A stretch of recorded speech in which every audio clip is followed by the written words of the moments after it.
एक नई वीडियो नई वर्कशीट के साथ मैं आशीष सर एक बार फिर से आपके लिए एक्सप्लेन करने आया हूँ। वर्कशीट नंबर 41 7 अक्टूबर क्लास 10th है, सब्जेक्ट हिंदी है और ये है कन्यादान जो हमारी कविता चल रही थी उसका पार्ट 2 हम इस वीडियो में पढ़ने वाले एक्सप्लेन करने वाले हैं। क्वेश्चन आंसर भी आपको समझाने वाला हूँ इस वीडियो में, तो पूरी वीडियो जरूर देखिए। आगे बढ़ने से पहले वीडियो को लाइक कर दीजिए।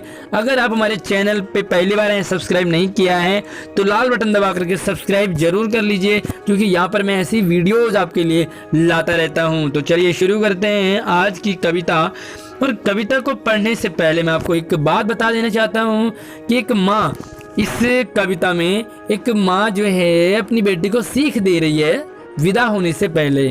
काश आज के समय में अगर हर माँ इसी तरह से अपनी बेटी को सिखाएं, सीख दें, समझा के भेजें ससुराल में, तो कोई भी लड़की परेशान नहीं रहेगी अपने ससुराल में। और अक्सर आपने देखा कि ससुराल में 1-2 साल में परिवार टूटते बिखरते नजर आते हैं। तो अगर सभी माँ इसी तरह से अपनी बेटी को सीख देते हैं तो परिवार बहुत अच्छे से चलेगा, स्मूथली चलेगा। कोई भी दिक्कत लड़की को या वहाँ पर ससुराल वालों को नहीं आएगी। अगर आप समझना चाहते हैं ससुराल में कैसे रहते हैं तो इस वीडियो को पूरा जरूर देखिए। तो ऋतुराज की ये कविता है कन्यादान। कन्यादान यानी कि कन्यादान। पहली बात तो ये कन्या के साथ दान शब्द जुड़ना मुझे तो अच्छा नहीं लगता, क्योंकि दान जो है वो चीज़ों की होती है, लेकिन लड़की कोई चीज़ नहीं है, लड़की इंसान है। तो कन्या के साथ दान शब्द अच्छा नहीं है। खैर ये परंपरा चली आ रही है तो हम इसको पढ़ लेते हैं कि माँ सिखा रही अपनी बेटी को। माँ ने कहा पानी में झांककर अपने चेहरे पर मत रीझना। रीझना मतलब खुश होना। लड़कियां अक्सर क्या करती हैं, अपने आप को देख करके बड़ी खुश होती हैं। शीशे में देखेंगी, घंटे 2-2 4-4 घंटे लगाते हैं तैयार होने में, सजने संवरने में। माना अच्छी बात है सजना संवरना, लेकिन ससुराल में ये चीज़ें प्रॉब्लम कर देती हैं, कर सकती है। अगर 2-4 घंटे शीशे में ही देख करके सजने संवरने लगे तो फिर परिवार चलने की दिक्कत आ जाएगी। तो कहते अपने चेहरे को देख कर खुश मत होना ज़्यादा, क्योंकि ससुराल में क्वालिटी काम आती है। रूप सौंदर्य जो है महीने 2 महीने ही काम आता है। तो खुश ज़्यादा मत होना। आगे वो सीख देती है कि आग जो है रोटियां सेकने के लिए, जलने के लिए नहीं। अक्सर ससुराल में इस तरह की प्रॉब्लम्स अक्सर अखबारों में, समाचारों में, न्यूज़ में बहुत जगह देखने को मिलती है कि चंद दहेज के लालच में क्या करते हैं ससुराल वाले, लड़कियों को आग के हवाले कर देते हैं। कई बार लड़कियां खुद ही परेशान होकर के इस तरह के स्टेप ले लेती है, कमज़ोर लड़कियां। तो माँ समझाती है कि ऐसी कंडीशन में कभी भी कमज़ोर नहीं पड़ना। और आग सिर्फ और सिर्फ रोटियां सेकने के लिए है, जलने के लिए नहीं। कभी ऐसी नौबत आए तो मेरी ये वाली सीख याद रखना कि इतना कमज़ोर बिल्कुल मत पड़ना। आगे वो कहती हैं कि वस्त्र और आभूषण शाब्दिक भ्रमों की तरह लड़कियों को पहली बार बताया कि अलंकार सजना संवरना बड़ा ही पसंद है। आपको भी होगा, आप भी लड़कियां होंगी तो आपको भी ज़्यादा ये अच्छा लगता होगा। तो क्या अच्छा लगता है, कैसे सज से संवरती हैं आप, कितना टाइम लगाते हैं मेकअप करते समय, ज़रूर कमेंट में बताएंगे हमें, ताकि एक नॉलेज हो हमें कि क्या रियली ये माँ सही समझा रही है अपनी बेटी को। तो वो कहती है कि कपड़ों के चक्कर में, आभूषणों के चक्कर में बहुत सारी महिलाओं को, लड़कियों को आदत होती है कपड़े जोड़ना, ये भी चाहिए वो भी चाहिए, भले वो पहन ना पाए उन्हें। इसी तरह से आभूषण, अलंकार भी, नई नई चीज़ें, कान के चाहिए, गले के चाहिए, पैरों के चाहिए, हाथों के चाहिए, बालों में लगाने वाले ना जाने कितने। तो इन आभूषणों के पीछे, इन वस्त्रों के पीछे ज़्यादा मत पड़ना, क्योंकि ये बंधन है स्त्री जीवन के। वो कहती हैं कि प्रॉब्लम हो जाती है, ऐसे परिवार में टूटते बिखरने लग जाते हैं ऐसे परिवार, जो लड़कियां इन्हीं चक्करों में रहती हैं। क्योंकि घर चलेगा आपके गुणों के कारण, तो क्वालिटी अपनी वहाँ दिखानी है, ससुराल वालों के साथ कैसे रहना है, कैसे चलते हैं वो सीखना सिखा रही है। लेकिन इनके चक्कर में कभी मत पड़ना। सामने वो एक और सीख देती है। माँ कहती है कि माँ ने कहा लड़की होना बहुत बड़ी बात है। आजकल लड़कियां बड़ी कमज़ोर हो जाती हैं ससुराल में जाकर के, तो माँ के घर में तो वो खूब इंजॉय करती हैं, अपने हिसाब से रहती हैं, श्रृंगार करती हैं, माँ छोड़ देती हैं। लेकिन ससुराल में जाने के बाद लड़कियां कमज़ोर पड़ जाती है, क्योंकि उनको इस तरह का इन्वायरमेंट नहीं मिला, पहली बार देखने को मिला।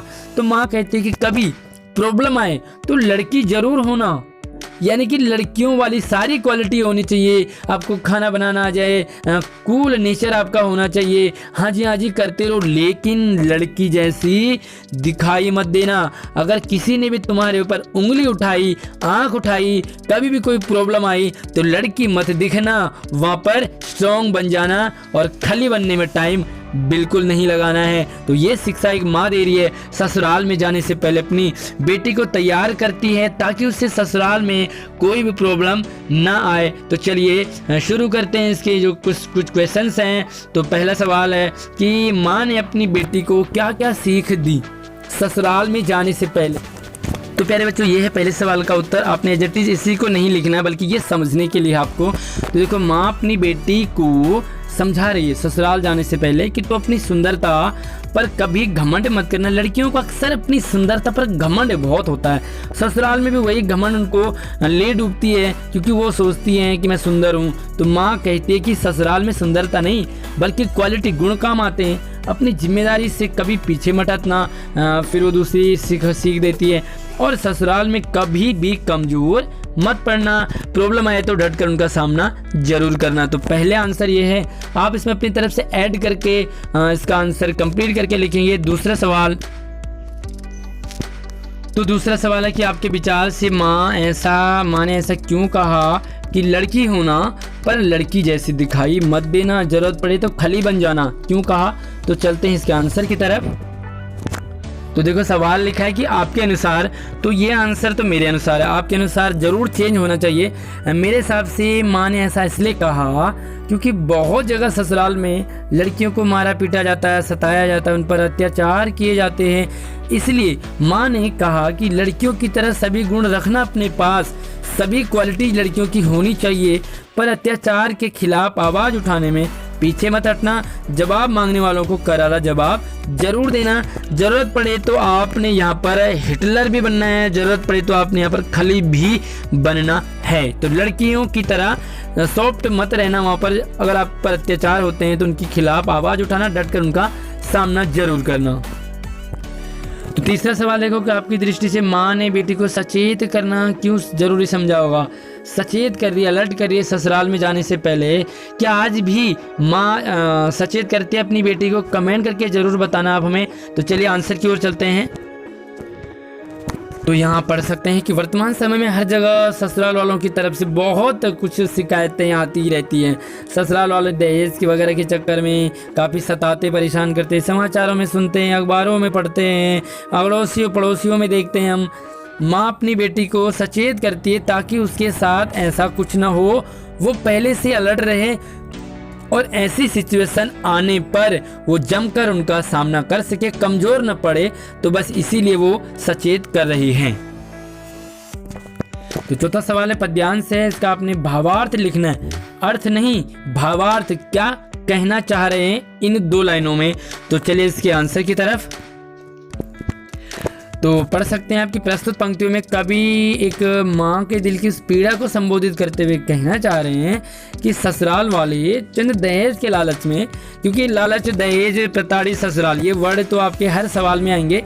लालच में लड़कियों को अक्सर आग में उन्हें मतलब जला दिया करते हैं। कभी कभी तो लड़कियां ससुराल वालों से खुद भी परेशान होकर के इस तरह से कदम उठा लेती हैं। तो एक माँ अपनी बेटी को ऐसी परिस्थिति के लिए पहले ही मजबूत करना चाह रही है, वो अलर्ट करना चाह रही है कि सिचुएशन आ सकती है, लेकिन आग जलने के लिए नहीं है, सिर्फ और सिर्फ रोटियां बनाने के लिए। तो ध्यान रखना, कभी ऐसी सिचुएशन है ससुराल वाले परेशान करें या तुम इतना परेशान हो जाओ तो आग सिर्फ रोटियां बनाने के लिए, कभी गंदी फीलिंग अपने मन में बिल्कुल भी मत लाना। और ससुराल वाले आपको प्रताड़ित करें तो वहां पर भी ध्यान रखना, आवाज जरूर उठाना।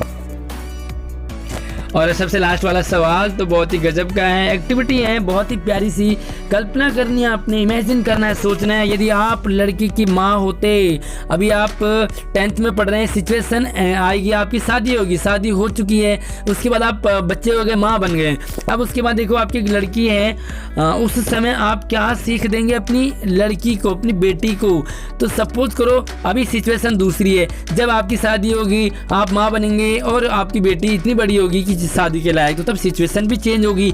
तो आप अपनी बेटी को एज ए माँ ससुराल के लिए कैसे ट्रेंड करेंगे, क्या शिक्षा देंगे, हमें भी कमेंट में आप जरूर बताइए और आंसर में भी आप जरूर बताएंगे। यह आंसर आपके लिए है क्योंकि सुझाव आपके हैं, मैं तो नहीं बता सकता क्योंकि मैं तो लड़का हूँ।